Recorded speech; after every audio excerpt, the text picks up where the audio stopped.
Hello everyone, welcome back to our YouTube channel. और आज हम लेकर आए हैं एवोल्यूशन पार्ट 2। पार्ट 1 में अभी तक हमने क्या कवर करा है, कैसे हमारी अर्थ का फॉर्मेशन हुआ है, कैसे एवोल्यूशन हुआ, कैसे अर्थ पे लाइफ फॉर्म हुई, किस प्रकार आपका केमिकल एवोल्यूशन हुआ, मिलर्स का एक्सपेरिमेंट क्या था, क्या क्या एविडेंस है जो कि अभी भी आपके एवोल्यूशन को शो करते हैं। ठीक है, और क्या होमोलॉगस ऑर्गन है, क्या एनालॉगस ऑर्गन है, पैलेंटोलॉजिकल कुछ आपके पैलेंटोलॉजिकल आपके एग्जाम्पल दिए गए पैलेंटोलॉजी में किस तरीके से आप एवोल्यूशन को देख सकते हो। ठीक है, तो ये सभी चीजें आप अभी तक पढ़ चुके हो। अब पार्ट 2 में हम लेकर आए हैं आपके लिए एक नई थ्योरी, जिसमें आपको एडेप्टिव रेडिएशन पढ़ाया जाएगा, जिसमें आपको चार्ल्स डार्विन की एकदम मस्त थ्योरी थी जो कि नेचुरल सिलेक्शन था, वो दिया गया था, दैट इज मोर एक्सेप्टेबल। और उसके बाद म्यूटेशन की एक थ्योरी आपको बताई जाएगी। ठीक है, और एट द एंड आपको एक हार्डी विनबर्ग इक्विलिब्रियम के बारे में भी थोड़ा सा समझा दिया जाएगा। तो आइए स्टार्ट करते हैं अपने आज के लेक्चर को। अच्छे से पढ़ना, रिवाइज करना और नोट्स बना लेना। देखो, what is adaptive radiation. Adaptive radiation एक इवोल्यूशनरी प्रोसेस है। ये क्या है, एक आपका इवोल्यूशनरी प्रोसेस है जिसमें different species starting from a common point generate graphical geographical area. ठीक है, अब क्या होता है, ये एडेप्टिव रेडिएशन का मतलब, रेडिएशन का मतलब क्या होता है, फैलना। ठीक है, तो बहुत सारी स्पीसीज एक कॉमन एरिया से डिफरेंट डिफरेंट ज्योग्राफिकल एरिया में क्या करती है, रेडिएट करती है, स्प्रेड करती है, फैलती है। तो इसी को बोलते हैं हम adaptive radiation. Different species starting from a common point in a geographical area radiate to other geographical area. एक ज्योग्राफिकल एरिया से अदर ज्योग्राफिकल एरिया में स्पीसीज का रेडिएट होना, फैलना, इसे एडेप्टिव रेडिएशन बोलते हैं। मोस्ट इंपॉर्टेंट है इसके एग्जांपल्स को याद रखना कि what is the examples of adaptive radiation. तो आपको याद रखना है डार्विन फिंचेस के बारे में, आपको याद रखना है मार्सिपल्स ऑफ ऑस्ट्रेलिया के बारे में, and placental animals in Australia. ये तीन एग्जांपल आप याद रखोगे, ये एग्जाम में पूछे जाते हैं। तो पहला स्टार्ट करते हैं, डार्विन फिंचेस। तो ये जो फिंचेस है वो गैलापागोस आइलैंड पाई जाती हैं। ठीक है, फर्स्ट टाइम डार्विन ने इन पे स्टडी करी थी, गैलापागोस आइलैंड पे जाकर इनके बारे में पढ़ा था। ठीक है, कि ये एडेप्टिव रेडिएशन को कैसे शो करती हैं। देखो, जो फिंचेस है वो सीड ईटिंग थी, नेचुरली प्रेजेंट थी सीड ईटिंग, लेकिन वो स्प्रेड होती गई डिफरेंट डिफरेंट ज्योग्राफिकल एरिया में।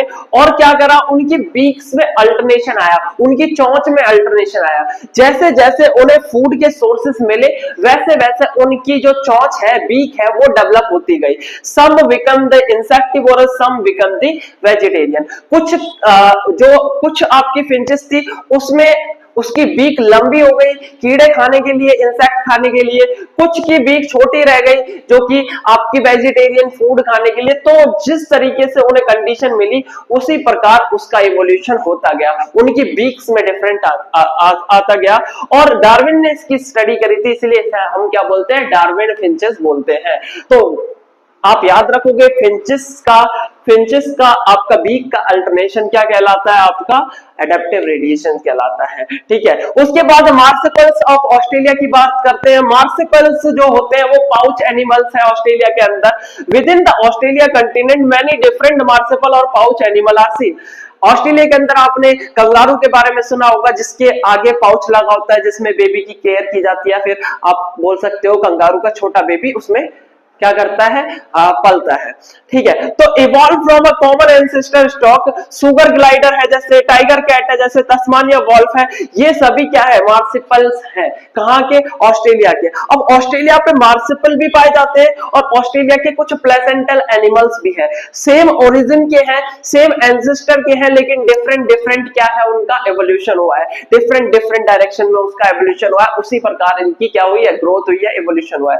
तो प्लेसेंटल एनिमल की बात करोगे तो placental animal evolves similar appear to the corresponding marsupial. Corresponding marsupial के सिमिलर ही प्लेसेंटल एनिमल क्या करे, इवॉल्व करे। ठीक है, more than one adaptive radiation, ये इंपॉर्टेंट क्वेश्चन है, याद रखना। More than one adaptive radiation की जब स्टडी की जाती है तो वो होता है आपका कन्वर्जेंट इवोल्यूशन। जब दो आपके, जैसे ये आपका क्या है, एडेप्टिव रेडिएशन है, ये भी एडेप्टिव रेडिएशन को शो कर रहा है, तो दोनों की जब स्टडी करोगे तो इसे बोलेंगे कन्वर्जेंट इवोल्यूशन। ठीक है, देखो जो प्लेसेंटल मैमल है उसे उसका एग्जांपल है बॉम कैट। ठीक है, अब बॉम कैट लुक अलाइक किसकी तरह काम कर रहा है, आपका मार्सिपल की तरह, Tasmania wolf, Tasmania tiger cat. ठीक है, याद रखना ऐसे मैच करने के लिए आपकी एनसीईआरटी ने एक साइड में दे रखा है प्लेसेंटल मैमल्स और एक साइड में दे रखा है आपका मार्सिपल्स। ठीक है, ऑस्ट्रेलिया के मार्सिपल एक साइड आपके प्लेसेंटल है, दोनों को क्रॉसपॉन्ड करके दिखाया कि ये इसके लाइक है, ये इसके लाइक है, ये इसके लाइक है।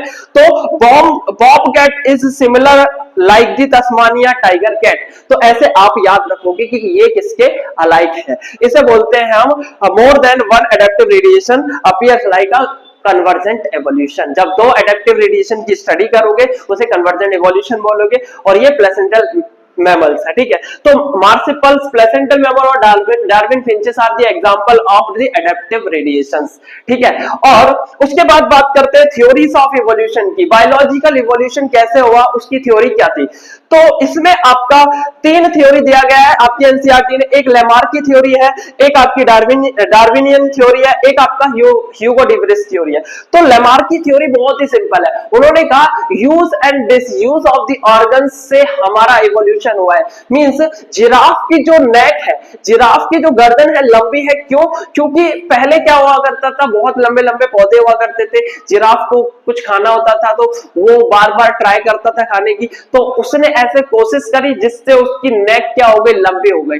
तो इन्होंने कहा, लेमार्क ने कहा, लेमार्क की जो थ्योरी है सिंपल है कि अगर आप ऑर्गन का यूज करते हो तो वो एवोल्यूशन करेगा, अगर आप यूज नहीं करोगे तो वो एवोल्यूशन नहीं करेगा। तो जो आपके जिराफ की नेक है वो लंबी क्यों है, क्योंकि उसने उसका यूज करा, इसलिए उसकी नेक लंबी है। तो इट इज नॉट गुड, मतलब आप बोल सकते हो ये एक वैलिड थ्योरी नहीं है।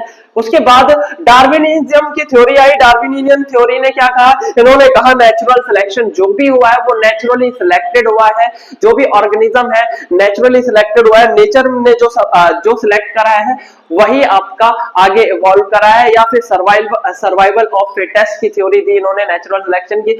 जो सर्वाइव बेटर करेगा उन कंडीशंस में वही आगे क्या करेगा, ग्रो कर जाएगा, इवॉल्व कर जाएगा। नेक्स्ट थ्योरी थी ह्यूगो डिवरिस की थ्योरी। उन्होंने म्यूटेशन की थ्योरी दी। उन्होंने कहा कि नहीं, ऐसा नहीं है कि नेचुरल सिलेक्शन है, इन्होंने कहा कि सिंगल स्टेप पे कोई ना कोई एक लार्ज डिफरेंस क्रिएट कर देगा और उससे कोई चीज इवॉल्व हो जाएगी। जैसे आज ये स्पीसीज है, इसमें थोड़ा सा भी कुछ चेंज होता है तो वो कुछ ना कुछ दूसरे ऑर्गेनिज्म में बदल जाएगा, इवोल्यूशन हो जाएगा, जिसे हम म्यूटेशन बोलते हैं, थोड़ा सा चेंज आना जेनेटिक मेकअप में। ठीक है, तो ये ह्यूगो डिवरिस की थ्योरी थी। ठीक है, तो आइए स्टार्ट करते हैं। आपकी डार्विन की थ्योरी इंपॉर्टेंट है तो पहले वो करेंगे, देन म्यूटेशन की थ्योरी करेंगे। डार्विन की थ्योरी में दो चीजें याद रखनी है, एक आपका नेचुरल सिलेक्शन, एक एडेप्टिव रेडिएशंस। ठीक है, नेचुरल सिलेक्शन और adaptive radiations are the key concept of Darwinian theory. Darwinian theory की दो की कॉन्सेप्ट है, कौन से? एक नेचुरल सिलेक्शन, एक एडेप्टिव रेडिएशंस। ठीक है, इंपॉर्टेंट क्वेश्चन है, ये भी याद रखना। देन डार्विन की थ्योरी पढ़ते हैं हम। देखो, नेचुरल सिलेक्शन की थ्योरी है, सर्वाइवल ऑफ फिटेस्ट की थ्योरी है। देखो, चार्ल्स डार्विन थे, वो एक अच्छे घर से थे, ठीक है, मतलब रिच फैमिली से बिलोंग करते थे। तो ये सी वॉयज के लिए गए, समुद्री यात्रा के लिए गए ये। ठीक है, समुद्री यात्रा में ये कहा किस शिप में गए, याद रखना, एक सेल शिप था। ठीक है, बहुत बड़ा शिप था, HMS बीगल उसका नाम था। ठीक है, तो इनके पेरेंट्स ने इन्हें भेज दिया कि जाइए आप कुछ स्टडी करके आइए, एक टूर करके आइए, घूम के आइए। तो वो निकल पड़े इस यात्रा में। देन वो गए गैलापागोस आइलैंड पे। गैलापागोस आइलैंड पे उन्होंने स्टडी करी डार्विन फिंचेस के बारे में, डिफरेंट स्पीसीज के बारे में। उन्होंने देखा कि कैसे नेचुरली सिलेक्शन हो रहा है, कैसे एक ऑर्गेनिज्म नेचर द्वारा सिलेक्ट किया जा रहा है। तो इन्होंने कंक्लूजन निकाला। क्या कंक्लूजन निकाला? एग्जिस्टिंग लिविंग फॉर्म्स, जो भी अभी लिविंग फॉर्म एग्जिस्ट कर रहे हैं, share similarities in a varying degree not only among themselves but with the life form that existing million year of ago। जो भी अभी लाइफ है, वो सिमिलैरिटी अपने साथ तो शेयर करती करती है, साथ साथ जो मिलियन ईयर अगो स्पीसीज थी उसके साथ भी सिमिलैरिटीज को शो कर रही है। ये इन्होंने कंक्लूजन कर दिया। इन्होंने कहा जो इवोल्यूशन हुआ है वो ग्रेजुअल हुआ है, वो टाइम पीरियड के अकॉर्डिंग धीरे धीरे धीरे धीरे आपका इवोल्यूशन हुआ है। जैसे जैसे टाइम आपका चलता गया उसी के अकॉर्डिंग आपके जो ऑर्गेनिज्म है वो बदलते गए। ठीक है, स्मॉल इन्होंने कहा evolution is small and directional variations. Small और डायरेक्शनल वेरिएशन की इन्होंने थ्योरी दी कि जो भी नेचुरल सिलेक्शन है वो स्मॉल है, छोटा हुआ है और डायरेक्शनल हुआ है। जैसे जो मछली है वो मछली है वो अर्थ पे आया करती थी, वापस पानी में चला जाया करती थी, देन वो मछली से आपके स्नैक बने, स्नैक से आपका बर्ड्स बना। तो इस तरीके से इन्होंने डायरेक्शनल और स्मॉल चेंजेस से नेचुरल सिलेक्शन की थ्योरी बताई। Characteristics which adapt it better to environment, ऐसे कैरेक्टरिस्टिक जो एनवायरमेंटल में ज्यादा पॉसिबल फिट होते हो, अडेप्ट कर सकते हो, वही क्या हुए, वही सिलेक्ट हो गए। या फिर आप बोलो some survive better in natural conditions, कोई ऐसी कंडीशंस आपको नेचर प्रोवाइड करेगा जिसमें आप बेटर सर्वाइव कर सके। वुड आउटब्रीड अदर्स, और आउटब्रीड कर सके दूसरों के साथ। सर्वाइवल ऑफ द फिटेस्ट, ये इनकी थ्योरी थी, सर्वाइवल ऑफ द फिटेस्ट। ठीक है, fitness is according to reproductive fitness. ठीक है, फिटनेस जो है वो रिप्रोडक्टिव फिटनेस से बिलोंग करती है। आप ये नहीं बोलोगे कि वो कितना ताकतवर था, कितना भागता था, कितना दौड़ता, उससे कुछ लेना नहीं है। Survival is fittest means the जो रिप्रोडक्टिवली फिट होगा वही सर्वाइव करेगा। Those population which are better fit, reproductively fit, ठीक है, in environment will selected by the nature will survive more, it is called natural selection। याद रखना natural selection क्या है, those population which are better fit reproductively in environment will be selected by the nature and will survive more। nature उसी को select करेगा जो reproductively fit होगा और वही आपका आगे इवॉल्व कर पाएगा, इसे नेचुरल सिलेक्शन कहते हैं। देन नेचुरल सिलेक्शन के एग्जांपल्स हैं। एग्जांपल नंबर 1 है आपका इंडस्ट्रियल मेलानिज्म एंड इंडस्ट्री, और दूसरा है केमिकल रेजिस्टेंस। क्या होता है इंडस्ट्रियल मेलानिज्म, याद रखना जो इंडस्ट्रियलाइजेशन है 80s की बात है, 1800 में जब इंडस्ट्रियलाइजेशन नहीं हुआ था तब हम पेड़ की बार्क पे देखते थे। ठीक है, पेड़ की छाल पे देखते थे तो आपका व्हाइट कलर का जो लाइकेन है वो ग्रो करा करता था। ठीक है, तो अगर पेड़ की छाल पे आप देखोगे इस पे आपका व्हाइट कलर का क्या था, this is white colour, this is white colour का क्या था, लाइकेन ग्रो करता था। व्हाइट कलर का लाइकेन ग्रो करता था तो इस पे व्हाइट कलर के आपके मॉथ हुआ करते थे। ठीक है, वेस्टर्न विटिलुरिया नाम है उस मॉथ का। तो व्हाइट कलर के मॉथ इस पे आके क्या करते थे, कैमोफ्लेज कर जाते थे, छुप जाते थे उस पे। ठीक है, व्हाइट और व्हाइट पे अगर आपका व्हाइट कलर का मॉथ बैठता है तो जो भी प्रेडेटर होगा, चील वगैरह होगी, इसे खा नहीं पाएगा। तो व्हाइट कलर के मॉथ बहुत ज्यादा थे बिफोर इंडस्ट्रियलाइजेशन। लेकिन जैसे ही इंग्लैंड में जो आपका इंडस्ट्रियलाइजेशन हुआ, इंडस्ट्री लगी, उसके बाद क्या हुआ, इसी पे पॉल्यूशन की वजह से, डस्ट की वजह से ये आपका बार्क कैसा हो गया, ब्लैक हो गया।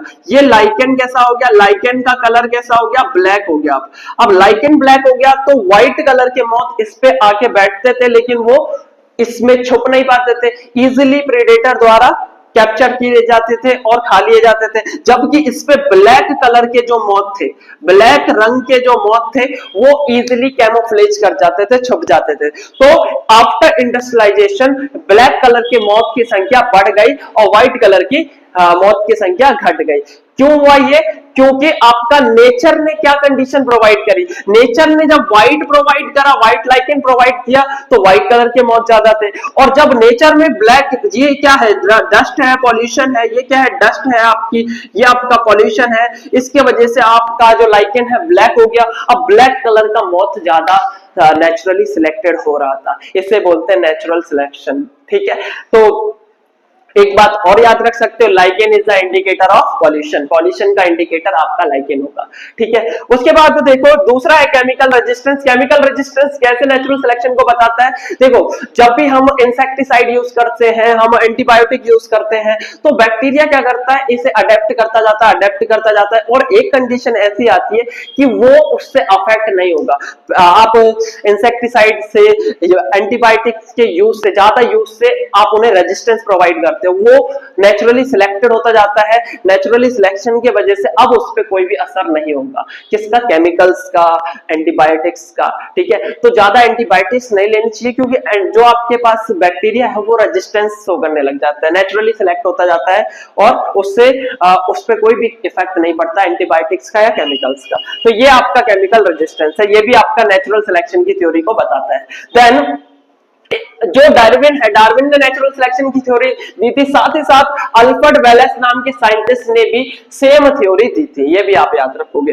देन अब बात करते हैं हम थर्ड की। थर्ड आपका म्यूटेशन थ्योरी। म्यूटेशन थ्योरी किसने दी थी, ह्यूगो डी व्रिस ने दी थी, नाम याद रखोगे साइंटिस्ट का, Hugo de Vries. Evening primrose पे इन्होंने वर्क किया था, कौन सा प्लांट था, इवनिंग प्राइमरोज था, ठीक है। इवोल्यूशन को इन्होंने बोला sudden and large difference create हो जाते हैं स्पीसीज के अंदर, जिसे हम म्यूटेशन बोलते हैं। सडनली होगा, लार्ज चेंज आएगा, ठीक है, और स्पीसीज क्या करेगी, इवोल्यूशन करेगी, इसे बोलते हैं म्यूटेशन, ठीक है। जो आपका म्यूटेशन है वो क्या करता है, स्पेसिएशन क्रिएट करता है। स्पेसिएशन मींस द साल्टेशन, ठीक है। स्पेसिएशन को क्या कहते हैं हम, साल्टेशन बोलते हैं। सिंगल स्टेप लार्ज म्यूटेशन, ठीक है, सिंगल स्टेप होगा और लार्ज म्यूटेशन क्रिएट कर देगा, कौन, म्यूटेशन, ठीक है। म्यूटेशन जो होगा वो रैंडमली होगा और डायरेक्शन लेस होगा, जबकि जो डार्विन थे उन्होंने क्या कहा था, ये म्यूटेशन जो आपके इवोल्यूशन होता है वो स्मॉल होता है और डायरेक्शन के साथ होता है। वेरिएशन जो आते हैं वो स्मॉल होते हैं और डायरेक्शन के साथ आते हैं। लेकिन जो आपके ह्यूगो डी व्रिस थे उन्होंने कहा जो म्यूटेशन होगा, जो इवोल्यूशन होगा वो रैंडमली होगा और डायरेक्शनल लेस होगा, ठीक है। तो ये सिंपल सी ह्यूगो डी व्रिस की थ्योरी थी। आपको डार्विन और म्यूटेशन की थ्योरी, नेचुरल सिलेक्शन और म्यूटेशन की थ्योरी में अंतर पता होना चाहिए। देन बात करते हैं हार्डी विनबर्ग प्रिंसिपल्स की, ठीक है। हार्डी विनबर्ग इक्विलिब्रियम में एक चीज इंपॉर्टेंट है वो आपको बता देता हूं मैं, बाकी के आप एनसीईआरटी से एक बार देख लेना, गो थ्रू कर लेना। हाँ, इतनी भी इंपॉर्टेंट नहीं है आपके एग्जाम में, बस ये आ सकता है कि नेचुरल सिलेक्शन था हार्डी विनबर्ग प्रिंसिपल के अकॉर्डिंग वो तीन प्रकार से होता है, एक स्टेबलाइजेशन होता है, एक डायरेक्शनल होता है, एक डिस्ट्रप्शन होता है, ठीक है। तो स्टेबलाइजेशन का मींस एक मीन कैरेक्टर है, ठीक है, स्पीसीज में एक मीन कैरेक्टर है। आप बोल सकते हो कि एक मीन कैरेक्टर ऊपर की डायरेक्शन में बढ़ता जाएगा, ये जो पीक है वो मीन की तरफ बढ़ती जाएगी, पीक बड़ी होती जाएगी, इसे स्टेबलाइजेशन बोलते हैं, ठीक है। एक एवरेज कैरेक्टर आप हाइट से ले सकते हो कि बहुत सारे, एक बड़ी पॉपुलेशन है उसमें हाइट क्या है, 5.5 है, ठीक है। एक हाइट की अगर आप बात करो तो एक पर्सन की हाइट 5.4 है, 5.3 है, 5.4, 5.5 है, 5.2 है, तो इसमें एवरेज निकालोगे तो इसमें एवरेज 5.4 आ जाएगा आपका। देखो ये आपका 5.4 के करीब एवरेज आ जाएगा, मीन कैरेक्टर बढ़ता जाएगा, ठीक है। वन डायरेक्शनल शिफ्ट कैसे होगा, डायरेक्शनल ऐसा होगा कि अगर ये हाइट, अब आपकी हाइट 5.2, फिर आपकी 5.1, 5.1 एंड 5, तो ये क्या हो रहा है, डिक्रीज करता जा रहा है। किसकी तरफ डिक्रीज करता जा रहा है, एक डायरेक्शन की तरफ डिक्रीज करता है, तो इससे बोलेंगे डायरेक्शनल हो रहा है, ठीक है। इसकी हाइट में डिक्रीमेंट देखने को मिल रहा है, तो ये एक डायरेक्शन में जा रहा है, ठीक है। डिसरप्शन का मतलब है दोनों साइड, मींस इसमें आपकी हाइट क्या हो सकती है, 5.5 भी हो सकती है, 5.1 और 5.0 भी हो सकती है, 5.4 भी हो सकती है। दोनों पीक अपने अपने कैरेक्टर को शो कर सकती है, ठीक है। तो नेचुरल जो सिलेक्शन है वो स्टेबलाइजेशन, डायरेक्शनल और डिसरप्शन हो सकता है। ये वाला जो ग्राफ है वो आप एनसीईआरटी से देख लेना, एग्जाम में जरूर पूछा जाएगा। तो बच्चों ये था आपका पार्ट 2 जिसमें हमने एडेप्टिव रेडिएशन देखा, आपने थ्योरी ऑफ इवोल्यूशन देखी, बायोलॉजिकल थ्योरी देखी और डार्विन की थ्योरी देखी। पार्ट 3 में हम कवर करेंगे अपना इवोल्यूशन की थ्योरी, जिसमें हम प्लांट का इवोल्यूशन कैसे हुआ, कैसे एनिमल्स का हुआ, कैसे ह्यूमंस का इवोल्यूशन हुआ। तब तक के लिए आप पढ़ते रहे, चैनल को सब्सक्राइब करें, लाइक करें वीडियो को और पढ़ते रहे। Thank you.